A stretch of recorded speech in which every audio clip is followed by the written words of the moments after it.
I'm a chocolate maker, confectioner, um, outdoor enthusiast. There it is. I love it.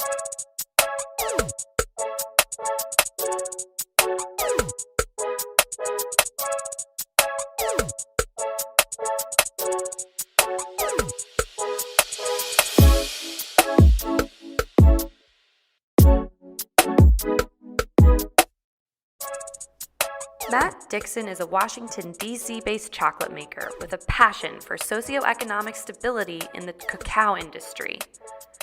Matt navigated the culinary world by trial and error, working first in a bakery, next in a brewery, and finally in a chocolate factory. Matt landed his dream job as an assistant chocolate maker at Harper Macaw, eventually taking ownership of the company in 2018.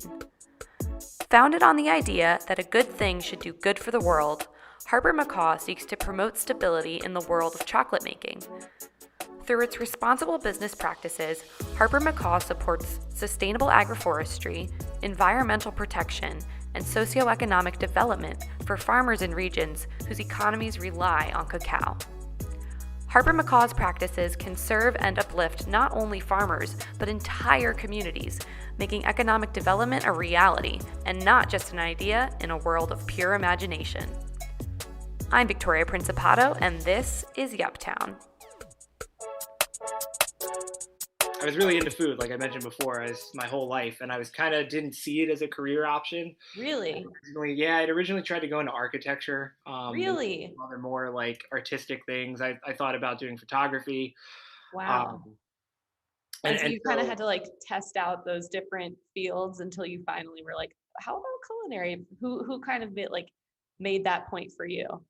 yeah, and so it was exact. That's a great question because that's exactly kind of how it happened. I was going to architecture school, Really? and I just the tedium I've learned. Architecture I'd kind of seen as this way to be really artistic and kind of drawing, and then of course, as you find out with most professions, a lot of it is that, but then a lot of it is also you need to spend 4 hours drawing what this insulation looks like on the inside of this wall, and I was like, oh my god, and it just it wasn't working for me. And so I had some family and a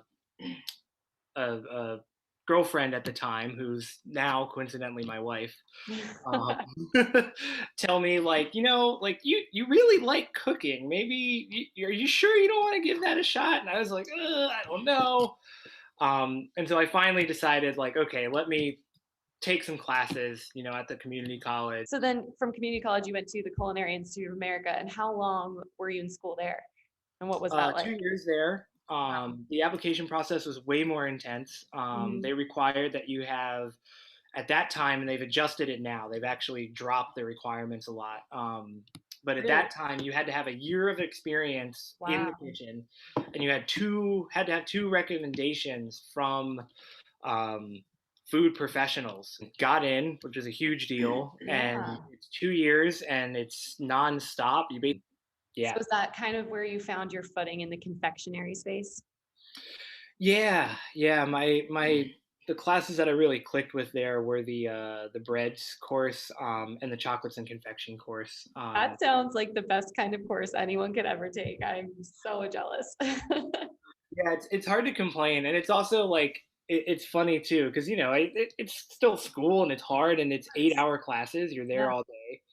It was hard to get sympathy from people. I'd come home and I'd be like, "Oh, I'm so tired, man. Bread's class is really killing me." And people would be like, "Oh yeah." My friends are like, "Oh yeah, bread's class. Like my mechanical engineering is, it's like I don't get to eat bread all day." And I'm like, ah. On them, like if you're an engineer, like that's on you.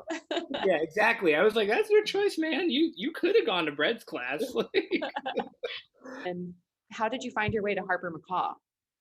yeah. So when I first graduated, I worked for, actually, I don't know if you're familiar with it at all, Baked and Wired here in DC. I'm way too familiar with baked and wired. I know every flavor. I love baked and wired. For those of Yeah, you that yeah. don't know, baked and wired has the best cupcakes in Georgetown. Sorry, Georgetown cupcakes, you're overrated. No, it's true though. It's true though, and they're a DC institution. They've been there for a very long time. Yes.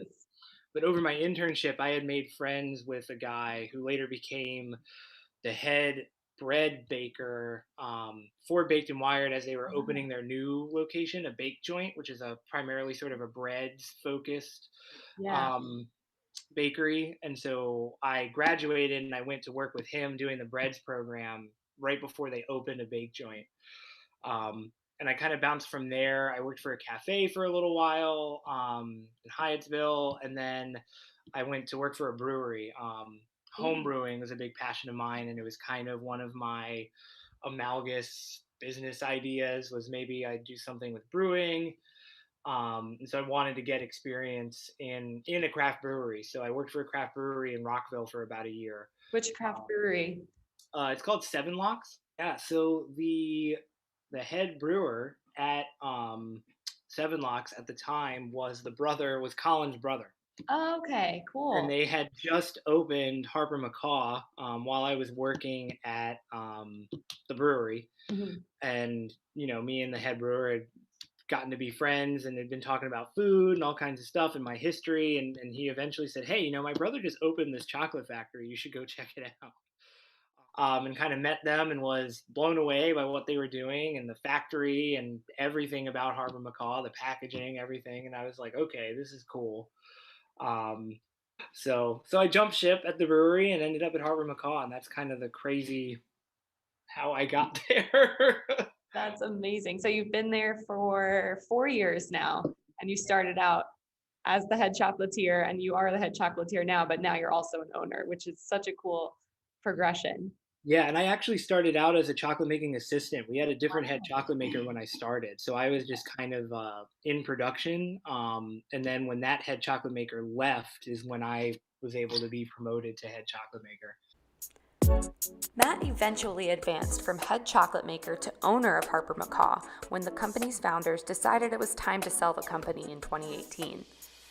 Given his prior experience, Matt was able to share the detailed chocolate making process, starting with fermentation. Cacao beans are fermented at the source of harvesting for 5 to 7 days, then dried for another 5 to 7 days. Then the beans are shipped for production.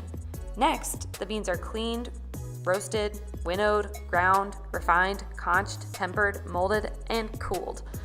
Wait a sec, did I just say conched?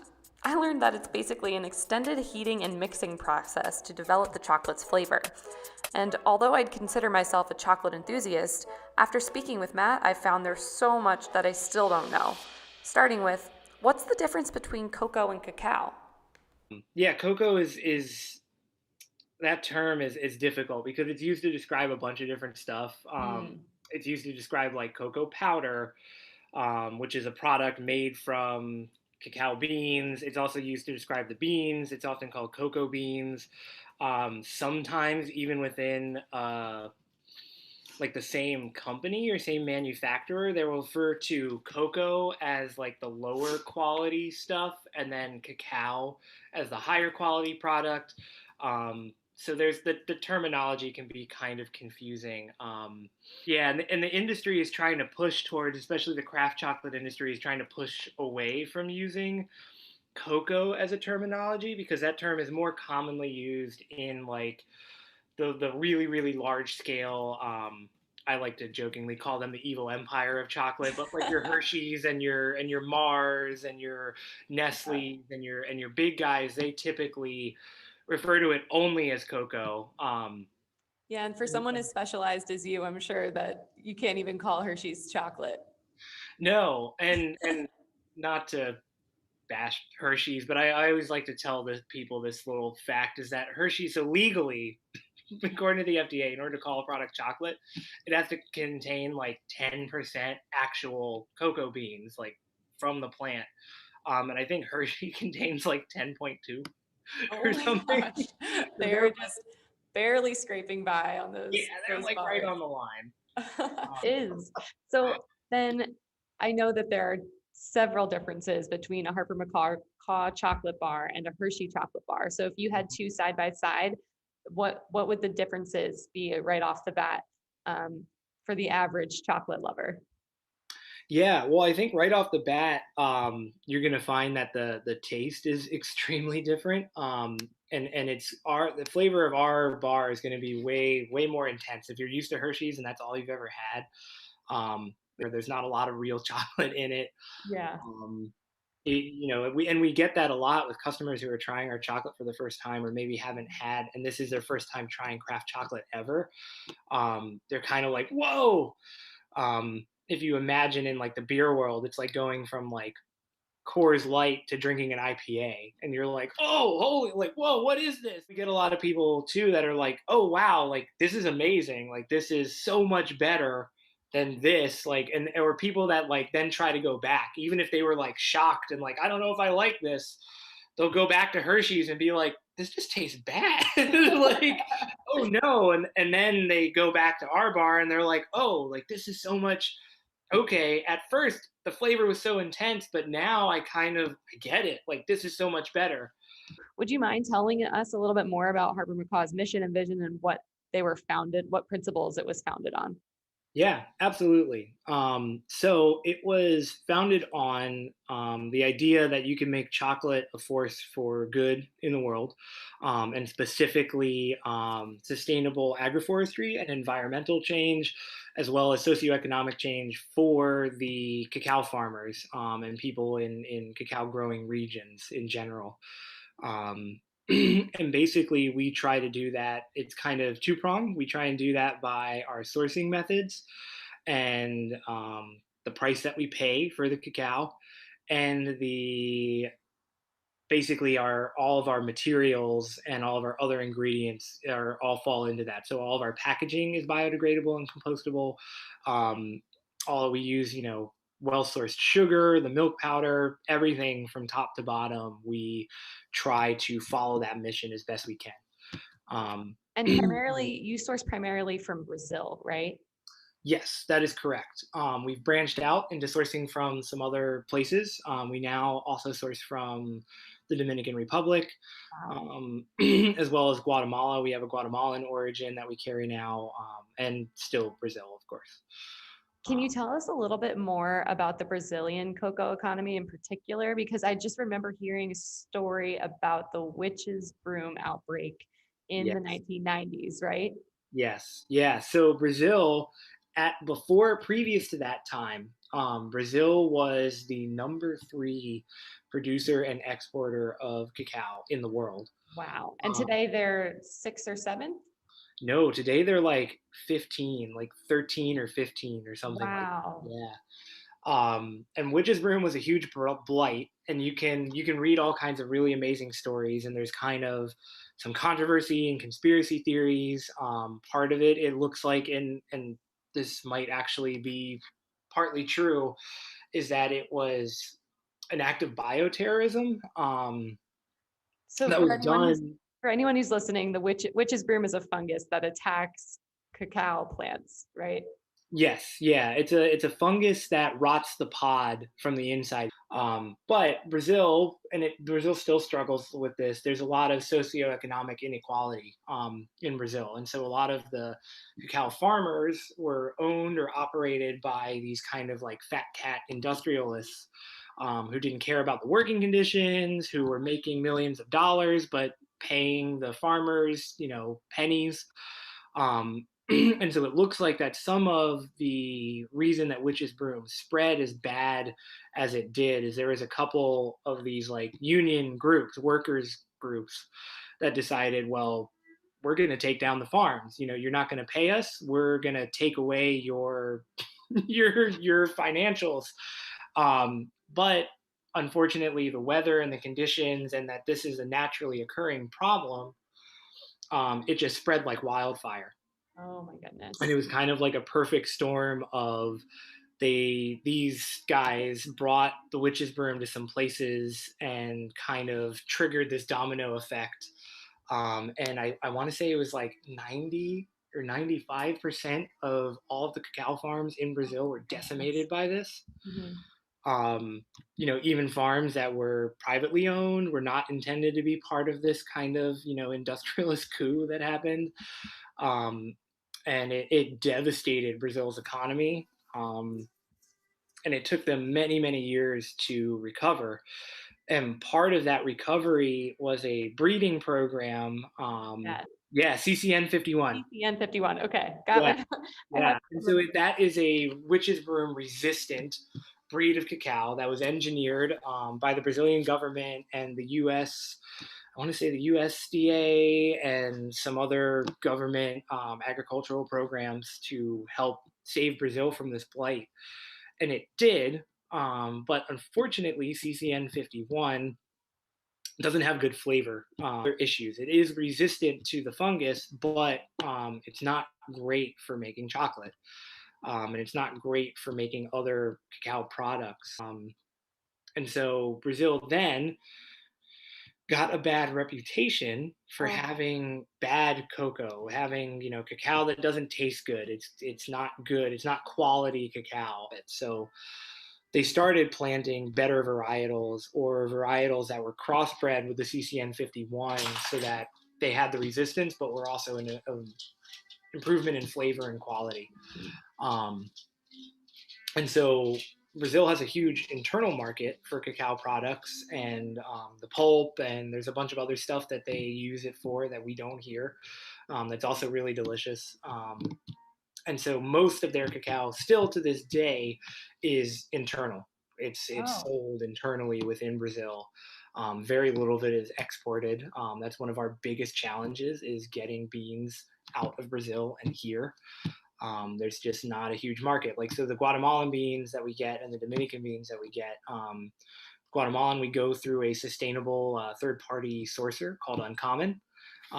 They are amazing. They do amazing work. They basically have the same missions as us, and they source cacao from all over the world, and wow. they import it, export it themselves, and they keep it here in a warehouse. So it's really easy for us because we can just call them up and say, "Yeah, we want 5 bags of that, Guatemalan Monte Grande stuff that we love," and they say, "Sure," and it shows up 3 days later. Amazing. um, but for getting the beans from Brazil, we have to do the importing and exporting and the shipping. Wow. We have to do all the work ourselves basically because there's only one or maybe two other farms that import themselves and have sourcing here in the U.S. Wow. So how is Harper Macaw revitalizing the Brazilian cacao market and saving the Atlantic forest?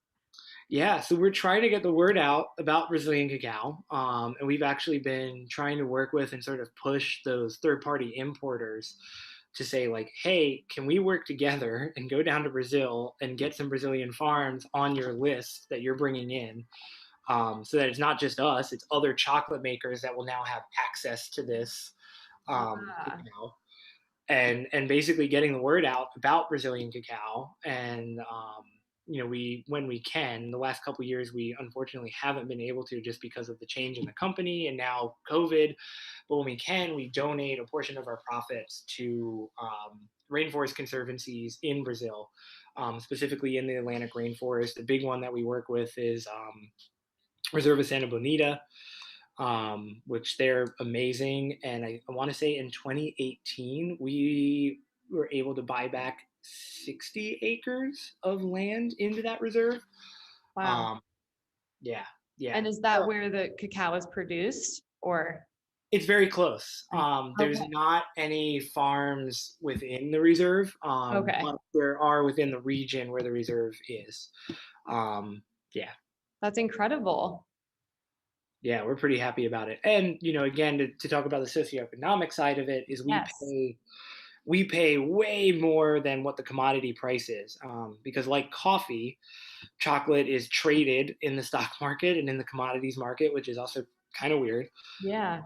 It works really well for the evil empire because they can buy hundreds of tons of chocolates for cocoa beans for pennies, Mm. which is why a Hershey bar is like $1.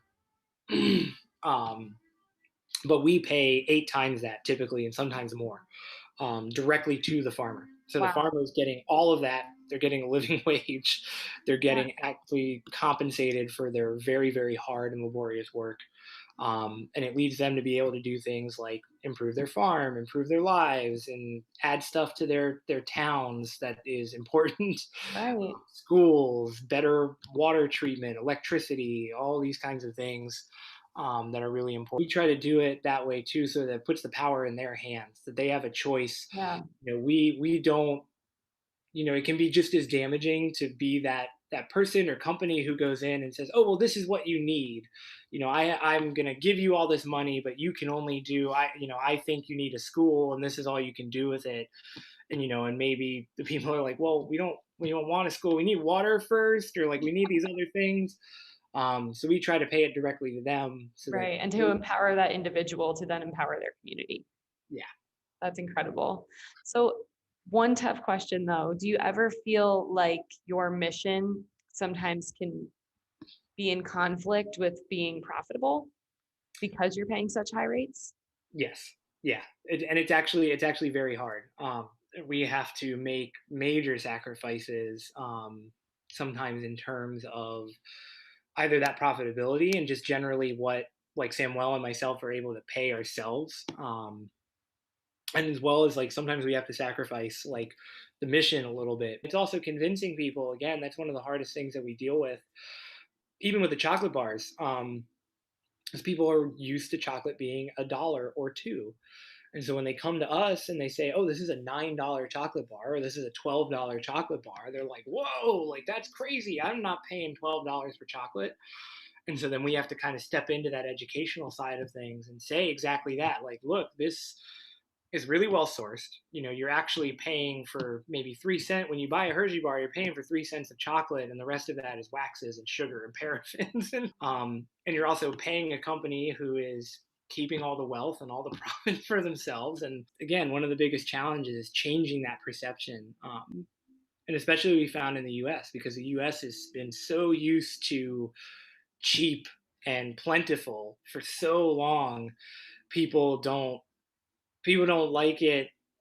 It's hard for them to get away from that idea and get away that like, this, it shouldn't be this cheap. And it is this cheap because people are getting hurt on the other end. I'm so glad to hear though that this is something that you've kind of taken on, and something that you're so passionate about, and you're bringing attention to this issue. So I'm so excited that we could have you on the show to kind of just get to share a little bit more about this.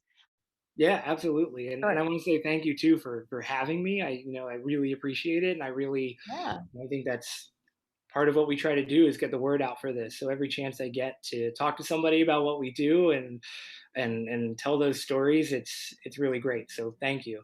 Yeah, of course. Yeah, and I'll plug Harper Macaw. Follow us on Instagram. We're at Harper Macaw. You can watch hours and hours of chocolate. Hypnotized by chocolate. And you can find us, all of our chocolate bars and products, on our website, which is just www.harpermacaw.com. We have a couple exciting seasonal bars coming out. So we have our false ice bar, which is our exactly as it sounds. It's pumpkin. We use a really nice dehydrated pumpkin flake and some really really nice sourced spices, and we make this kind of like pumpkin pie, pumpkin spice chocolate bar. Ooh. And then we also have a new run of our bourbon barrel aged bar. Oh my gosh, that one is delicious. I remember that one from 2 years ago. I'm ordering it today. Well, thank you. Yeah, that one's one of my favorites. It's lucky that it makes it out to the public and I don't just drink it all right out of the machine.